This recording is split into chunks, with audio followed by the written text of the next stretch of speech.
Hello students, we'll continue with the next set of derivation. So in the previous derivation we have solved three-noded triangular element. So that is a 2D element, two-dimensional triangular element we have solved. So now we'll move on to three-dimensional element. So here we have four-noded tetrahedral element, or in short it is also called as tet4. So in the exam, he might ask you like derive the shape function of an tet4 element or four-noded tetrahedral element. So anything you have to answer this derivation.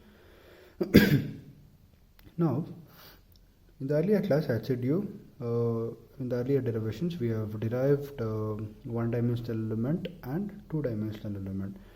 Now we will move on to three-dimensional element, that is tetrahedral element. So now in the two-dimensional element we had only x and y axis. Okay, since it is a three-dimensional, we'll have x, y, and even z axis. Okay, so here this is a tetrahedral element of node number 1, 2, 3, 4 node. Okay, which is placed in the global coordinate system. You can see it is placed in the global coordinate system. The origin is outside, the element is outside the origin, and it is defined by the coordinates x, y, and z coordinates. Okay, and here since it is a three-dimensional element, at each node will have 3 degrees of freedom. That is, if you take displacement, it will have displacement in the x direction, that is q1. It will have displacement in the y direction, that is q2. It will have displacement in the z direction, that is q3. Is this clear? So now we'll move this element which is in the global coordinate into natural coordinate system to derive the shape function. Okay, so according to the natural coordinate system, or according to the properties of the natural coordinate system, or the conditions of the natural coordinate system, the origin of the coordinate should lie inside the element. So this will be the origin. So this is the element, this is a three-dimensional element. So the origin is lying inside the element. Got it? And in the difference between the the global coordinate and the natural coordinate, you know it. In the global coordinate we represent it in terms of x, y, and z coordinates, whereas in the natural coordinate system we represent it in terms of neta, so in terms of zeta, neta, and phi axis. Okay, so in the earlier derivation it was 2D, so we had only zeta and neta axis, whereas here it is 3D, so we'll have zeta, neta, and phi, that is 3 axis. Okay, so here as you can see here, this is a zeta axis that I have represented, this is the neta axis, and this is the phi axis instead of x, y, and z axes. So let me start numbering this. I'll take the origin as number 4, that is the 4th node, and this is 1, node number 1, this is node number 2, and this is node number 3. Okay, and start writing the coordinates of each node. The first node, so here you have to be very careful while writing the coordinates. So just think. So here, as I've said you, in the natural coordinate system, the axis, the coordinates varies only from -1 to +1. Okay, so here the maximum can be 1 or -1, that's it. So here it is the positive zeta axis, is this side. So the maximum, this is the origin, so 0, 0, 0, that is node 4 is origin, so 0, 0, 0. So from the origin, the maximum can be just 1 in the zeta axis. So the maximum is just 1 in the zeta axis. In the neta axis it is 0. So no deviation in the neta axis. In the phi axis also it is 0. No deviation in the phi axis. Okay. So I will take this as zeta 1, neta 1, and phi 1. Is this clear? So next coming to node 2. Node 2 is in neta axis. Okay. So the maximum deviation, the maximum coordinate from the origin to node 2 is 1 in the neta axis. Is this clear? So zeta is 0 here because there is no movement in the zeta axis. In the neta axis it is the coordinate is 1, and in the phi axis it is 0. So this will be zeta 2, neta 2 and phi 2. Similarly in the phi axis. In the phi axis the maximum deviation with respect to phi is 1. Zeta and neta is 0. Is this clear? So this is the coordinate axis. So these are the coordinates. So coordinate node 1 is 1 0 0, node 2 is 0 1 0, node 3 is 0 0 and 1, because in the phi direction it is 1. There is a movement in the phi direction. I think this should be clear. So next we'll move on to the derivation. So as you can see here, consider a tetrahedral element as shown in figure. So this is a tetrahedral element as shown in figure with 4 nodes. Each node is having 3 degrees of freedom. That is Q, if you take Q as the displacement, then Q1, Q2, Q3 will be the displacement with respect to node 1. Q4, Q5, Q6 will be the displacement with respect to node 2. Similarly, Q7, Q8, Q9 and Q10, Q11 and Q12. Whole thing transpose. Okay. So next, the shape function for tetrahedral element in natural coordinates. In natural coordinates is zeta, neta and phi. Natural coordinates is zeta, neta and phi can be determined as.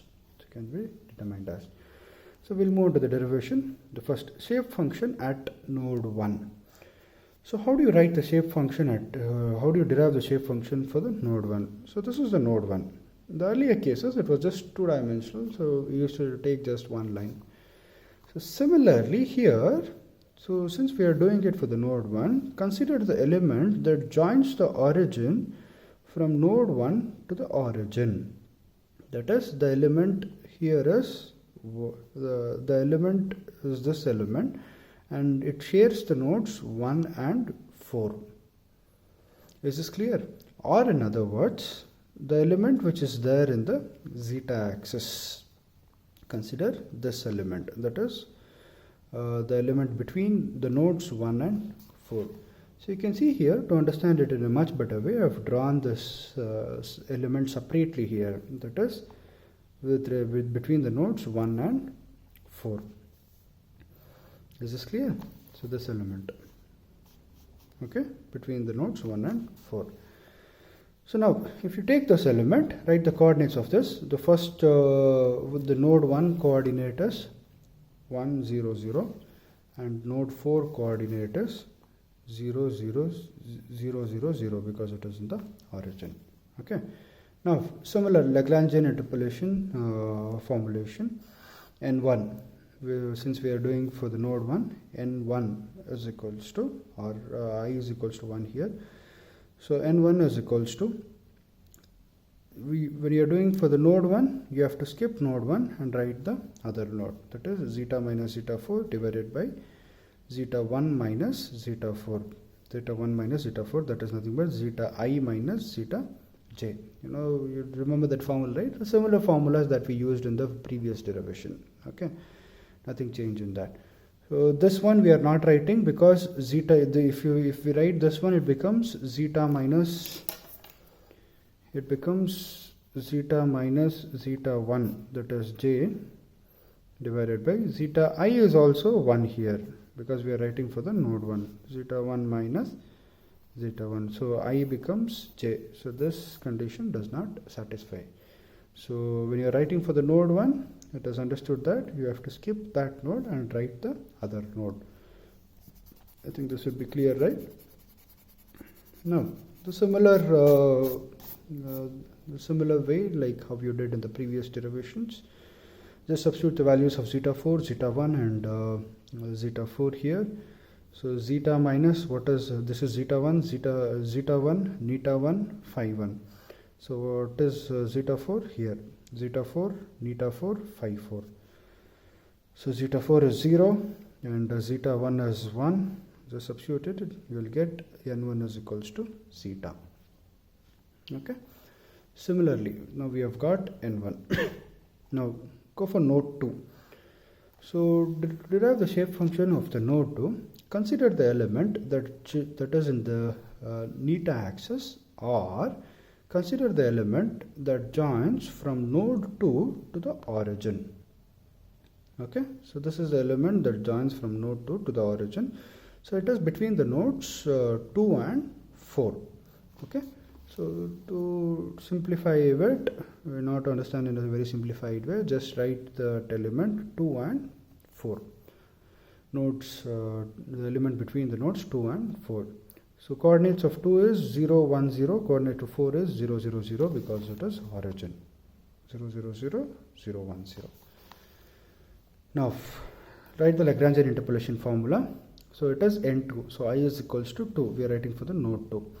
Okay. So when you are writing for the second node, skip the second node and write the other node. Is it clear? Okay.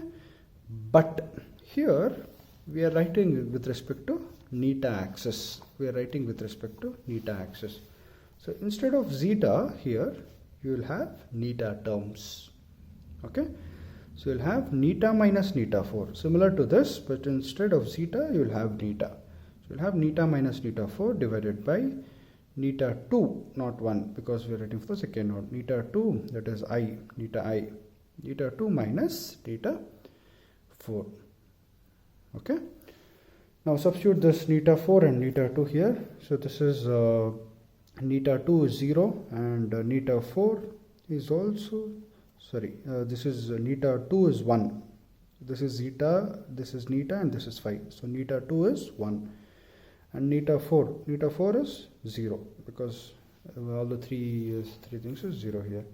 So if you substitute, you will get neta minus 0 divided by 1 minus 0. So you will get neta 2 is equals to, n2 is equals to neta.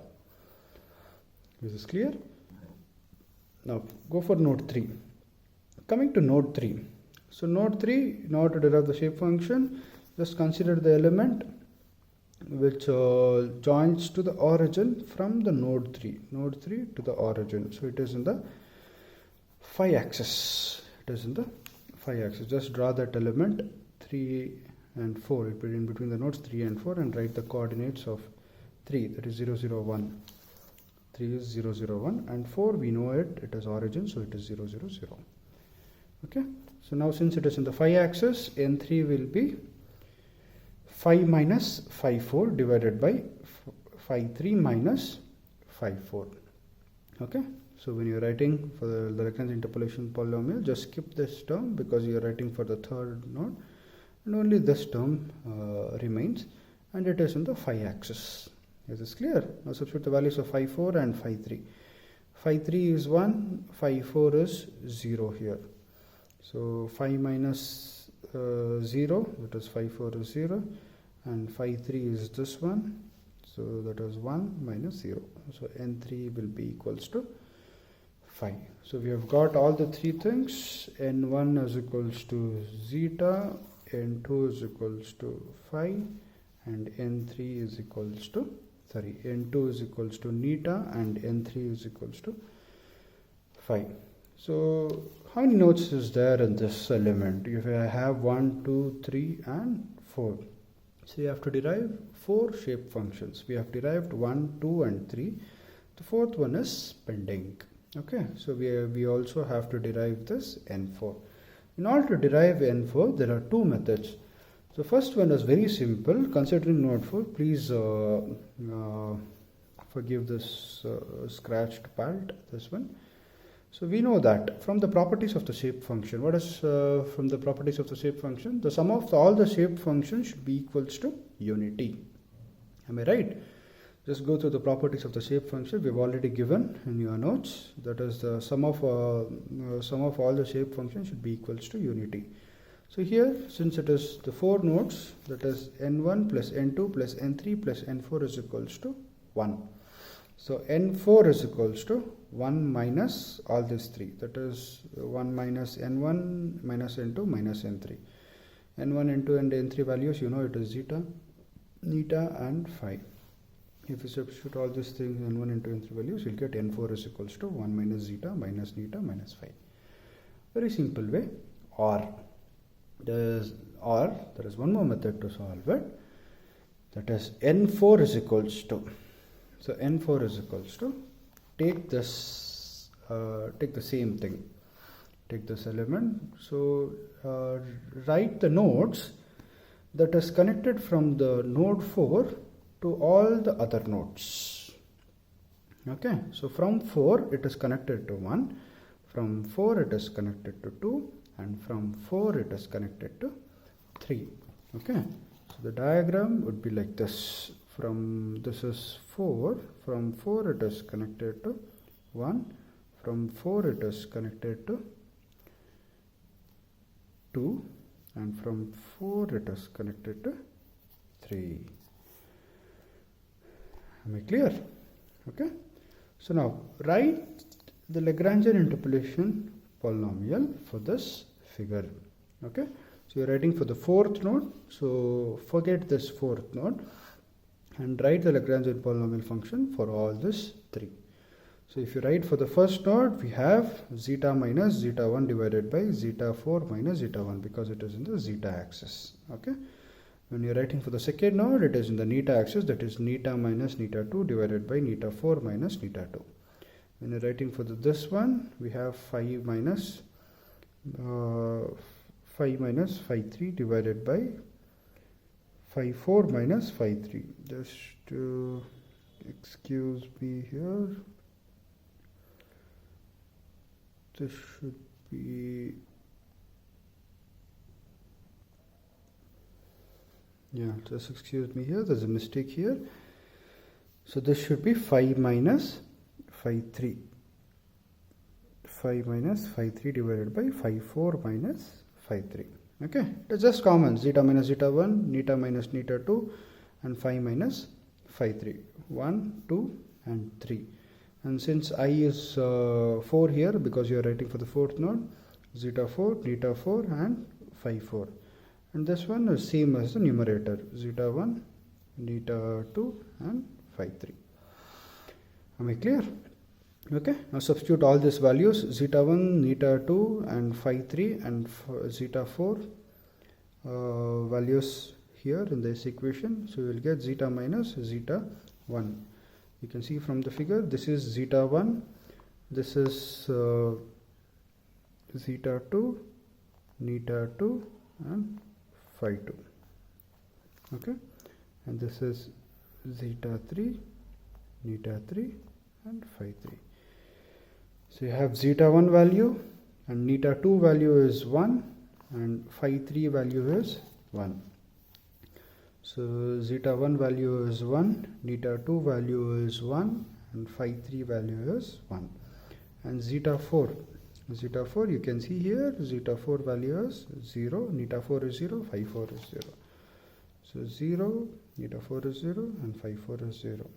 Zeta 1 is 1, neta 2 is 1, phi 3 is 1. This is clear? Just simplify this. Now first multiply this and this. So zeta into neta, zeta into minus 1. Zeta into minus 1 is minus zeta, and this into this is minus zeta, and this into this is plus 1. This as it is. If you simplify this denominator, it becomes minus 1. Okay. Now further simplify this. Negative goes to the numerator. N4 is equals to minus of. Multiply this whole thing with this. So this into this becomes zeta neta and phi, minus this into this is neta into phi, and this into this is minus zeta into phi, and this into this is phi. Similarly, this into this is minus neta and zeta, and this into this is plus neta, and this into this is plus zeta, and this into this is minus 1. Okay, so n4 is equals to, so further take this negative sign to the inside, just all the same sign changes, and after this neglecting multiplication terms. All these multiplication terms, if you neglect, that is this one, this one, this one, and this one, Then left out is 1 minus zeta minus neta and minus phi. 1 minus zeta minus neta and minus phi. Is this clear? So we have two methods. One is n4 is equals to 1 minus zeta minus neta from the properties of the shape function, or from the standard derivation from the Lagrangian interpolation. That is 4. When you are writing for the 4, the nodes connected to the 4. That is 4 to 1, 4 to 2, 4 to 3. And write the Lagrangian interpolation polynomial or function for this. Thank you.